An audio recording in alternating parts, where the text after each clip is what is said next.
Kia ora, welcome to Central News for Monday the 18th of August. I'm Hilary Entwistle. The decision on who will manage Bay Park Speedway for the new stock car season will be made by early next week, says Bay Venues Limited Commercial Manager Irvin McSweeney. The stock car racing season opens at Bay Park Speedway on October the 25th. Previous Speedway manager Roger Bailey resigned following the end of the 2013-14 season. Tauranga City Venues Limited bought out Willie Kay using money borrowed from Tauranga City Council for that purpose in June 2011. Tauranga City Venues Limited was then merged with the Pools operation to create Bay Leisure and Events Limited in 2013 and hired Roger Bailey as Speedway manager. Zach and Josh Lyon describe themselves as two ordinary guys doing extraordinary things. They have set a goal of walking the world's 4 highest ice caps over 3 years, with the hope of inspiring and motivating other young people to set goals and achieve them. Josh Lyon explains more about the 4 Caps expedition. Well, the 4 Caps expedition is a brainchild of mine. So my brother and Zach are going to walk the 4 largest ice caps in the world. So we start with Greenland, then we head to the South Pole, Patagonia, and then the North Pole, the final one. Both our provincial rugby teams played over the weekend towards the ITM Cup. The Bay Plenty Steamers lost to Southland on Friday night, 34-23 in Invercargill. Waikato came out winners against Wellington on Saturday afternoon's game, 25-37 played in Wellington. A club-funded 1.2-kilometre autocross track at the heart of the Tecked All-Terrain Park is nearing fruition, with design and construction expected to start as soon as next month. The $70,000 track is being made available with the removal of 11 hectares of 20-year-old pine trees at the northern end of the park's motorsport hub. Driven and funded by Bay Plenty Motorsport and the Rotorua Car Club, the limestone or clay-based autocross track will give the Bay's motorsport community a permanent loose surface track. The project was proposed to Western Bay Plenty District Council in April, with ideas the development may later be upgraded to accommodate other motorsport disciplines. Bay Plenty Regional Council has been testing out a new weapon to fight the pest plant woolly nightshade. The results are looking promising, especially for forest owners. Regional Council Land Management Officer Andrew Blaney says heavy damage to woolly nightshade has been seen at a Welcome Bay property this year, following the release of 300 lace bugs there in 2010. The lace bugs feed on the leaves of woolly nightshade, drying them out and stunting the growth of the plant.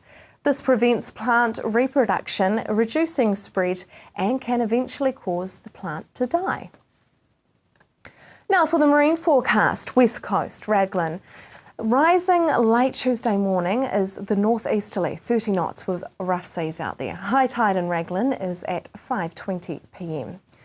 East Coast, Bay Plenty, northeast 15 knots developing in the morning, rising to 20 knots in the afternoon and to 30 to 40 knots gusting in the evening.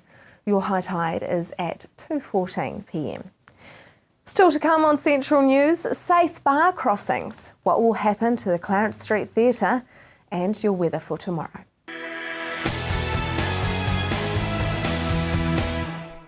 Welcome to Central News on TV Central. The Cancer Society's Daffodil Day appeal began on Friday, August the 1st, and runs for the entire month, ending in a national street collection on Daffodil Day, Friday the 29th of August. Matamata also has a unique fundraiser that has seen reusable coffee cups sell out. Anne-Marie spoke with Matamata Daffodil Day Area Coordinator Rexine Halls to find out more about the coffee cups and other fundraising initiatives. August is a huge month for fundraising for the Cancer Society. Daffodil Day is, of course, Friday the 29th of August. But you're running stalls and raffles and a baking on the 18th, 20th and 22nd of August outside the ANZ Bank in Matamata. Now, baking, are you going to be doing it all? Where are we getting this baking from, Rexine? Well, the baking is only on the Friday the 22nd. The raffle runs for the entire 3 days. But no, I won't be doing the baking. I have over 100 volunteers to find. Fantastic. I don't have time to be baking for everyone. So we are looking for people to bake for us. So it's a great way for service groups to get involved, actually. Rotary, Lions, Inner Wheel, all those kinds of things. If you know, anyone who's watching is part of that, go and ask your service group to donate some baking. Absolutely. And often people want to do something but don't know how to. Yeah. And this is something that they can do that is going to raise money. Absolutely. Yep. So what kind of baking goods are you going to be looking for? Anything? Anything, slices, brownies, Carrot cake muffins, cakes. with cream cheese icing. With cream cheese And no icing. nuts. Absolutely, no nuts. And I'll buy that one. If you do gluten-free, please do gluten-free. Okay, so we're looking for bakers. Are you still looking for volunteers for actual Daffodil Day, the Always. 29th of August? Always. We have 9 table stalls around Matamata, which I understand now is quite a lot. Wow. And it's around about 130 volunteers all up, because we also ask people to go to the industrial areas. They can't always leave their jobs to come to the stalls. And they're amazing out there too. You get these nice big blokes who just give you $50. And they're like, oh, no, I don't want flowers. Just take the money. So yeah, there's a job for everybody. And all the funds raised stay locally, don't they? That's right. The Waikato Bay Plenty Cancer Society, anything that is raised within that area stays in the area to support people with cancer, their whānau and their friends. It also goes towards vital research, supporting people with transport to and from. There's the SunSmart and smoke-free campaigns to help prevent cancer. And then there's the Cancer Society Lions Lodge, which provides accommodation and meals and transport for people who live outside an area, have to travel a long way to stay there while they're getting their treatment. So you can see nothing is cheap. And so that's why the money we collect is so important. Tell me about what daffodil means for the 1 in 3 New Zealanders affected by cancer. Well, I don't think anyone would look at a daffodil anymore and not say that it's something to do with the Cancer Society, but its beautiful yellow bloom is the first sign of spring, and it means hope, the promise of happier times ahead. And yeah, I think a lot of people just see that and they instantly remember something that they've gone through, someone that they've lost, and there's just that reminiscing, I think. And I think people are just so passionate about Daffodil Day and the Cancer Society, and we make such an amazing amount of money, and it's just due to people and the experiences they've gone through. And it's just so heartbreaking to think the amount of people who donate, because there are so many people affected by cancer, which is unfortunate, of course. For more details, go to the Facebook page Matamata Daffodil Day. The Bay of Plenty Regional Council and the Waikato Regional Council have joined forces to create new educational videos for boaties for the summer. They feature a number of unsafe bars in our harbours and how to cross them. So, what is the safe way to cross a bar? There's a lot involved in safely crossing a bar. It's preparation from at home to making sure that you've got a good plan, that you've got an alternate plan, checking the weather and all the environmental conditions, talking to Coast Guard, making sure somebody knows when you're coming and going, knowing the tides, there's only certain times you can cross. There's a lot to it. That's part of the reason that we made the videos. It's quite a dangerous evolution in terms of boating. It's not the nice smooth sail, so there's a lot more to it than that. These new videos are about bar crossing, so what is the safe way to cross a bar? You can cross bars as long as you do it at the right time and in the right conditions. That's the important thing. And if you're not a seasoned boater, make sure that you do it with seasoned boaters first. As you'll see in the videos, even a seasoned boatie will make sure that they take time to do things, that they'll research the area. So if you're not seasoned, make sure you do it with someone who is first. What bars have you made videos about? We've done 5, 3 in the Bay of Plenty and 2 in the Waikato. We've done Bowentown, Makatu, Kaituna, Raglan and Tairua. What is a bar? What's actually happening under the ocean that makes it so dangerous? Bars are large quantities of sand that will form in the mouth of a harbour or a river. Unfortunately, they move, So it's not the same every time. It changes from year to year. And what it does is it creates a shallow area very quickly. So we get unusual wave heights and wave patterns, and that's what causes the danger. If it does move, then how do you know when to safely cross it? Well, the when is based on the tides. You want to go within 3 hours of high tide and return within that or just after high tide. And then you look at the environmental conditions as well. And in terms of each day, you do an assessment before you actually cross so that you can take a look at where the best way is that day. Is it just the weather and tides that affects a bar? That's the predominant features, but also the current does as well. So videos have been made about specific bars. Are bars that different that they need their own specific instructions to cross them? When you look at a lot of the safety principles are the same, there's no doubt of that, but each bar has its own unique characteristics. So what we tried to do was bring them out in each video. So who you may talk to or where you may look at doing your observation before you cross changes. So we've tried to bring those characteristics out. If you'd like to view the videos, you can visit either Regional Council's website and follow the links. Coming up next, the Clarence Street Theatre debate. Will it stay or will it go? Welcome back to Central News. Hamilton City Council is conducting a review of the city's 3 theatres and has given Creative Waikato 3 months to firm up a proposal to transform Hamilton's Clarence Street Theatre into a performing arts centre. Mayor of Hamilton, Julie Hardacre, explains further. Yeah, so we've been undertaking a theatres review. Seems like a long time, probably about 18 months. We got an expert in, which is always a very good thing to do, who did a really comprehensive report about the theatres. You know, we've been grappling with, how do they all work? Have we got the best structure? Are they delivering the best for growing our arts sector? And that's been a really useful report and formed the basis for these sorts of discussions. So we had the Meteor, who used that report to start a good conversation. So the Meteor is now doing their thing. And Clarence Street, I guess, has come together as a result of that report, and lots of conversations going on about what might the council do with Clarence Street. So we had met with the Operatics, Hamilton Operatics, who sort of base themselves at Clarence Street, and we'd indicated to them, we're probably looking at a sale of that building, but what opportunities were there for them in the theatre space. And I think Creative Waikato have done a fantastic job of bringing lots of groups together to have a good conversation about how there could be a new structure for Clarence Street that could deliver lots of things for lots of groups.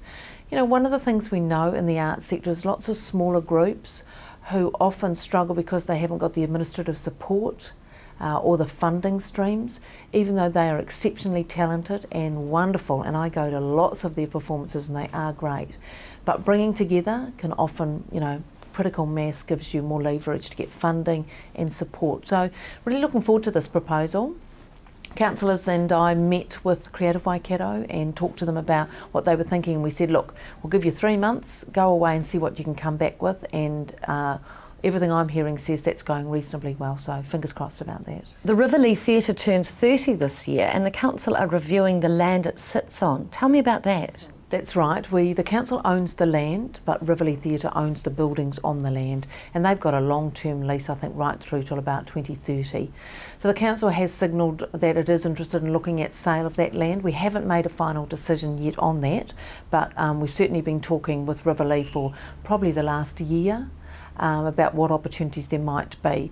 So that again, we're always open to proposals. What sort of things are people interested in talking to us about?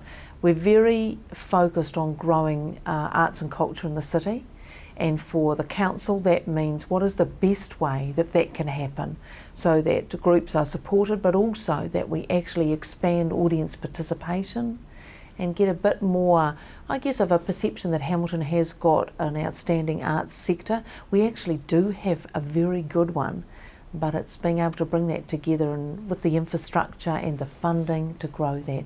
So I'll be interested to see what happens at Riverlea. We'll be discussing that, I guess, and making a decision in the next couple of months. Do you think the Founders Theatre should be completely overhauled or a new one built? Look, I think it's about 50-50 on that. If I was to take a snap poll out on the street, I think I'd probably get a 50-50 response.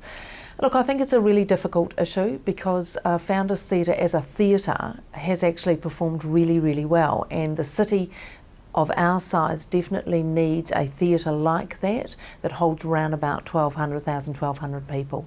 Perfect size. People are saying, oh, it's done its day, it needs so much investment. The converse of that, of course, is if we didn't have Founders Theatre, we would still need to be able to provide a facility like that. Claudelands is not a substitute for Founders Theatre at all. So then there would be the big cost of having to build a new one. So look, I haven't firmly landed where I think Founders needs to go. I think, there's a big difference between 10 and 12 million investment to completely transform Founders and 35 to 55 million to build a new theatre complex. There's a big difference from the money perspective. And I have to say, when I talk to people about Founders as a facility, they really like it. People like going to Founders Theatre. They like the way the seating is. They like the performance structure there. But it does need some work. So again, next couple of months, I think we will be forming some strong views about Founders Theatre. And what I know now is 50% say yes, 50% say no. So we're guaranteed not to please everyone on that one. Are you concerned about the state of the city's theatres moving forward? What's the answer? Yeah, look, I think there comes an age and stage in a city's life where you have to make some hard decisions about things. They often spring up ad hoc. And what we're trying to do in the arts sector is bring it all together to grow that sector.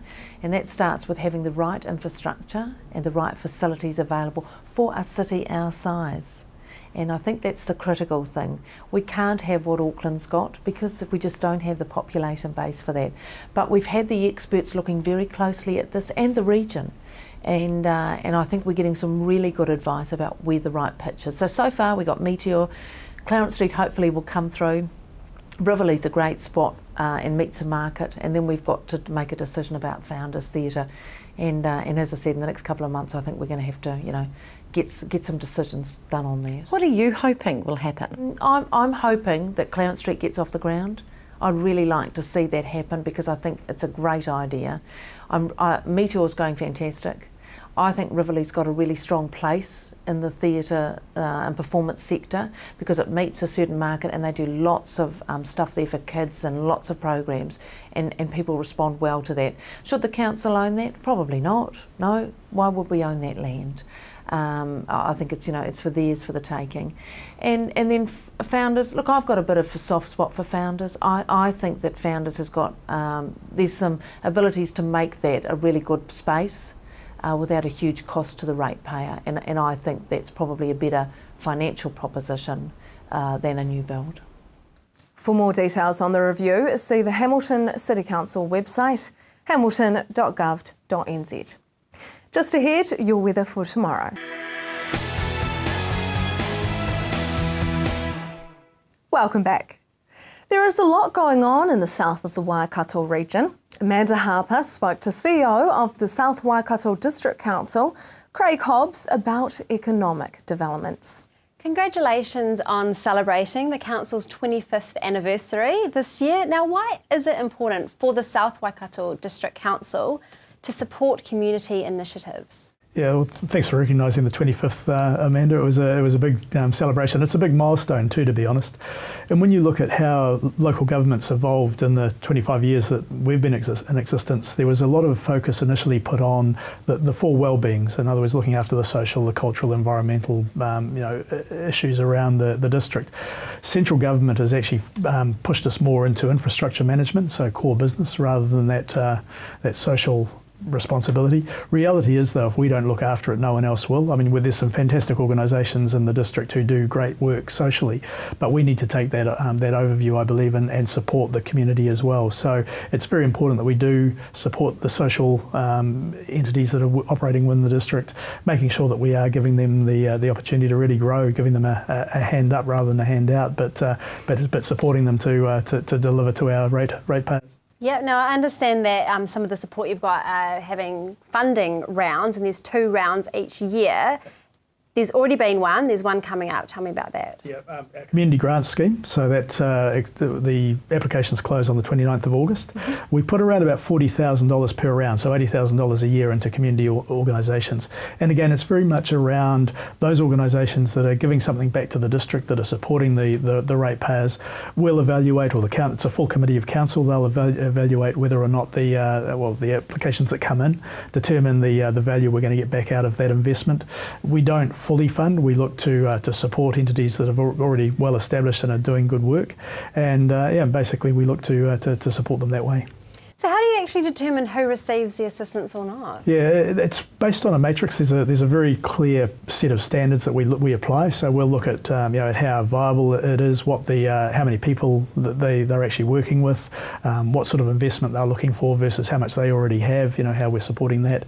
So there's a whole number of criteria that we evaluate, and at the end of the day, if we apply those, we should come up with a list of the most deserving and the ones that we believe are going to add most value to our district. Yeah, now can community groups reapply like the next year for funding? Yeah, absolutely. It's open to anyone to apply. Within reason, obviously, an individual can't apply, but if they're a valid entity that's recognised, we'll certainly accept applications, definitely. Excellent. Now, what are some examples of successful community projects that have already received the funding? Yeah, well, everyone will be familiar with the SPCA. We regularly put money into them. We have a regular relationship with an organisation called TCOS, the Tokoroa Community of Social Services. So they're managing a whole raft of government deliverables for the community. A whole host of different entities like that. Youth development programs, For more information on what the council is up to, check out their website.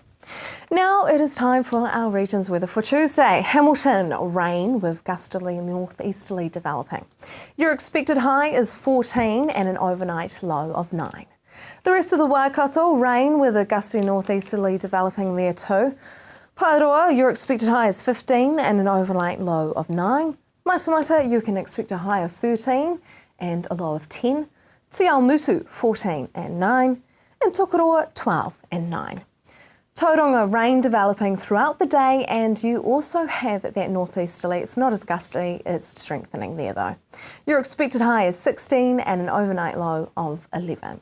The rest of the Bay of Plenty is becoming cloudy, rain developing. You also have the strengthening northeasterly. Te Puke, your expected high is 14 and an overnight low of 11. That is the news for today. If you have something that you'd like to share with us at Central News, you can like our Facebook page, centralnews.tv, or you can email us at news@tvcentral.co.nz. Join me again tomorrow night as we hear about the For Us They Fell exhibition, commemorating World War I, and I find out how dirty our marine floors are in our harbours. I'm Hilary Entwistle. I hope you have a lovely evening.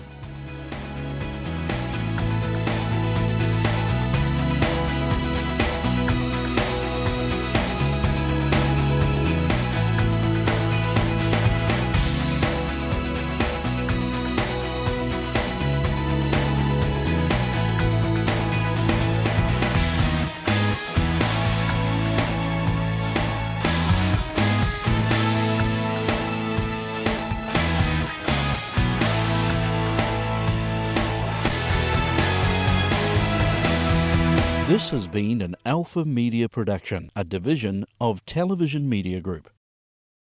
Supporting local content so you can see more of New Zealand on air.